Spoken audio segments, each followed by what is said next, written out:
I'm Patrick Watson, I'm an astrologer, and you're watching Big Fat Astrovlog, and today I'm going to be delivering a monthly horoscope for all Capricorn risings out there for the month of August 2018.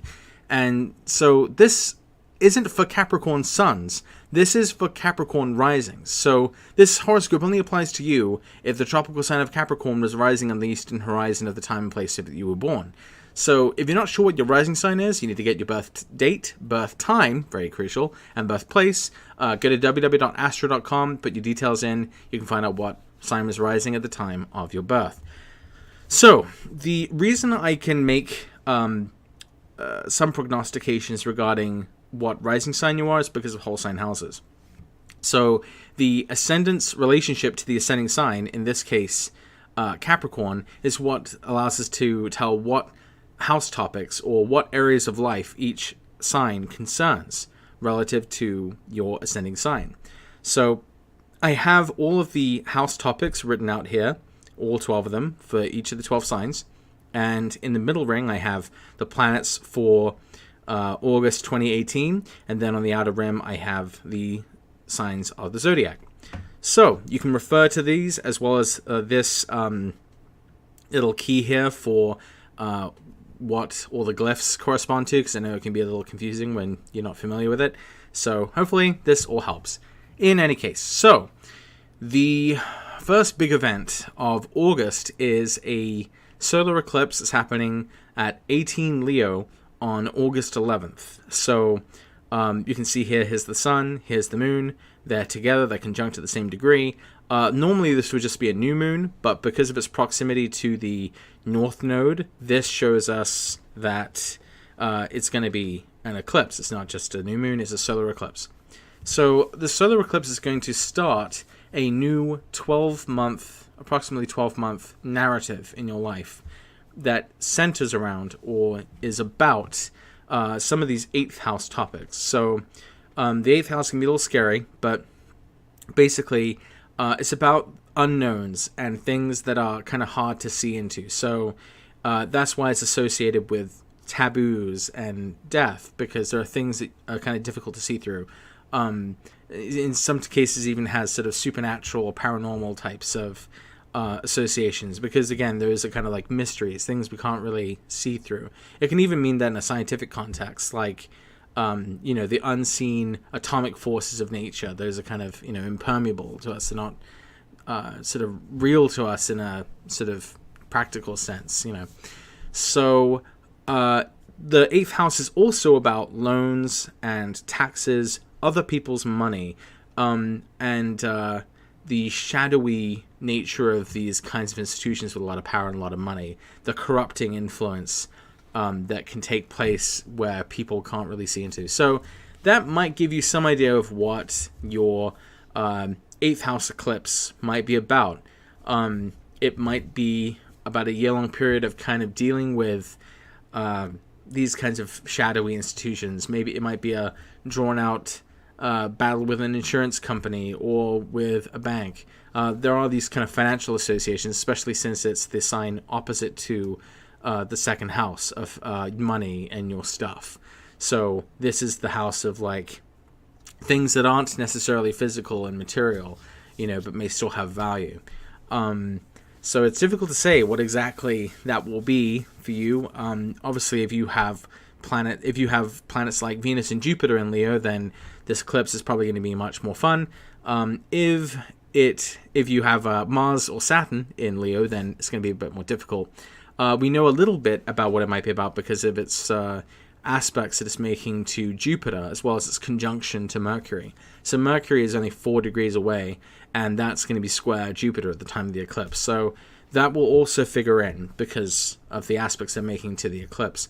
So let's talk a little bit about Mercury Retrograde. So Mercury Retrograde is kind of notorious for being related to communication mishaps and technology going awry, things getting broken, having to do things over again, schedule confusion and chaos, those sort of wonderful, lovely Mercury retrograde things. So you might see that on a very general level, but for you, that Mercury retrograde is taking place in your 8th house. So this means you're going to probably be thinking about and kind of going over in your head, as well as maybe talking a lot with other people about something related to these topics. And I don't want to totally downplay the 8th house signification with death. I'm not saying, like, the reason I obviously am hesitant to say this because I don't want people to think like, death, I'm gonna die. Like, no, you're not gonna die, all right, unless you do, but still, like, you're not gonna die. Mercury goes through your 8th house every year, and you don't die every year, so there. But sometimes it can be like just the topic of death that can come up. It isn't just your death or the death of someone close to you that can manifest itself, but it can be just the topic of it. Somehow it can come up. So just be on the lookout for that. So as you're kind of going backward and forward, just like Mercury is, about some kind of 8th house topic, something about this is related to its square to Jupiter in your 11th. So the conventional interpretation of Jupiter in the 11th is luck, wealth, opportunity, with professional associates and with organizations and with getting people to work together towards a common cause and potentially being awarded, being the recipient of like a great gift or honor or title or something. So something about what's happening in that part of your life is having some impact on why you'd be thinking about the house of the 8th house of legacies and death and taboos and money issues and corrupt schemes and things like that. So that probably makes more sense to you right now than it will to me. That's an interesting combination. Let's take a look now at what Venus is doing in the month of August. So we can see here that Venus at the beginning of the month is starting off in late Virgo. So for you, that's going to be in your 9th. And so Venus has been there for most of July.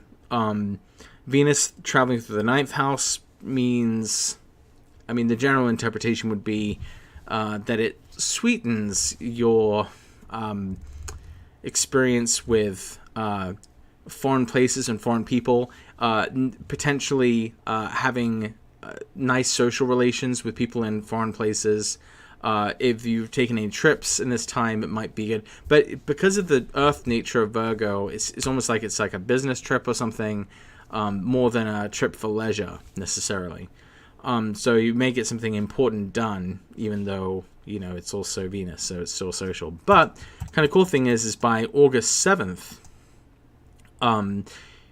Venus will be ingressing into Libra, your 10th house. And so this suggests that this will be a time of being able to be a good influence or have influence with bosses and superiors, being able to make a good impression at work, being able to receive acclaim and honors for what you've done. So in some ways, this is a little similar to Jupiter in the 11th in that way. So you get that for the rest of August. So that's kind of nice.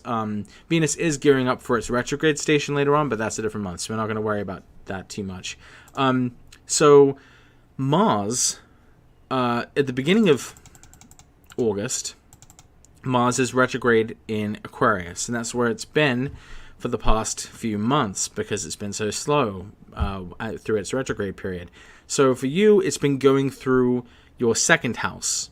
So 2nd house is the house of money, your stuff, material values, things you kind of take for granted. So I would imagine that with Mars going through your 2nd house, that like finances have probably, been a contentious issue for you, or potentially experienced losses financially, maybe due to theft or property getting destroyed.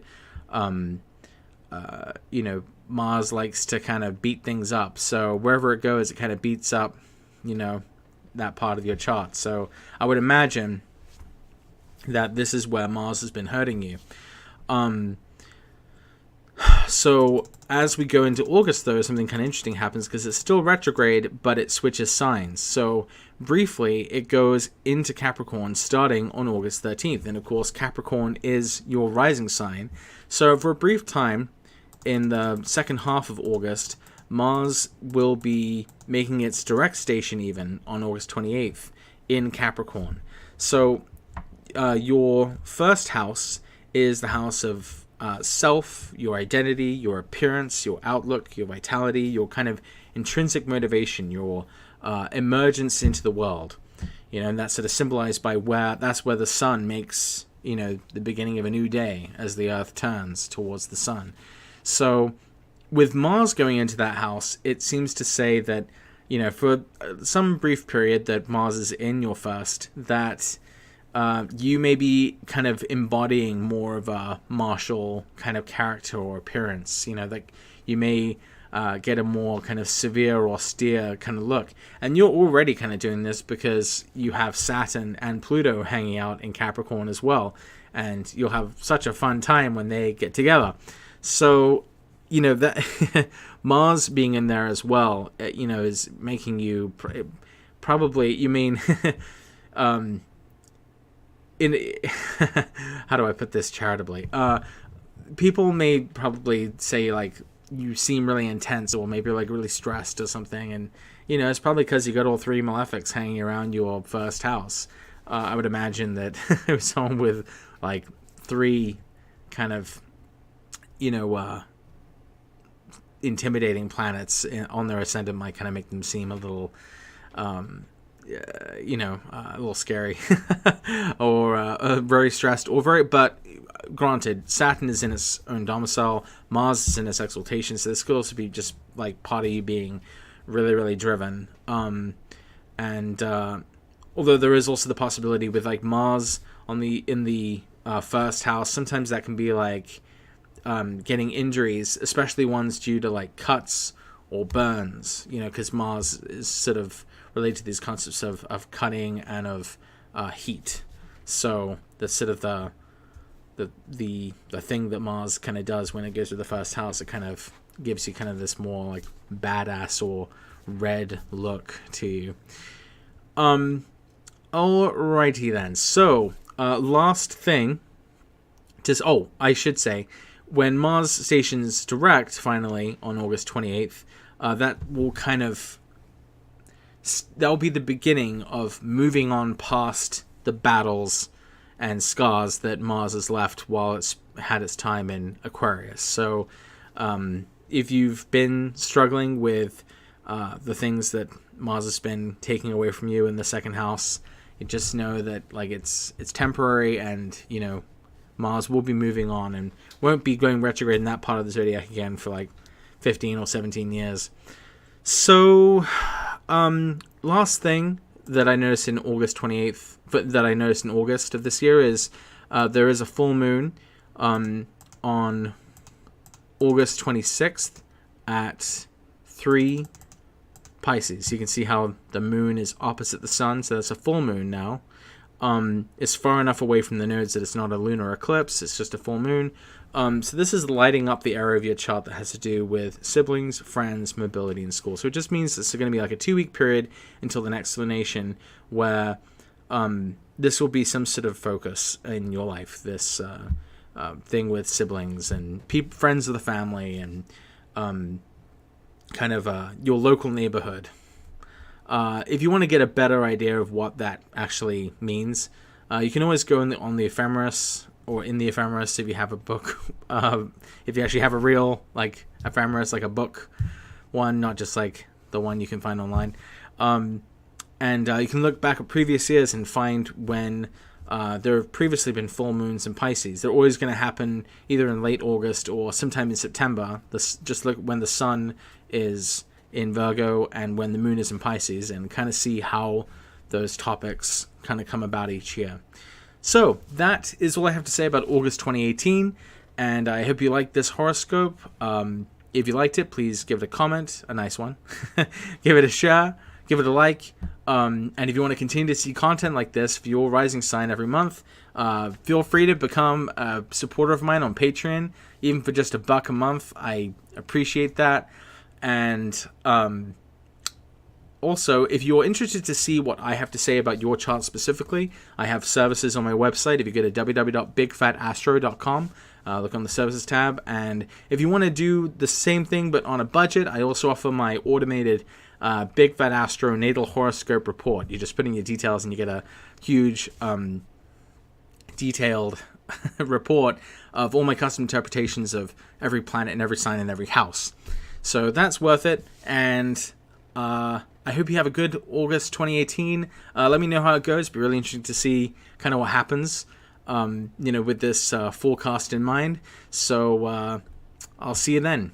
Good luck. Bye.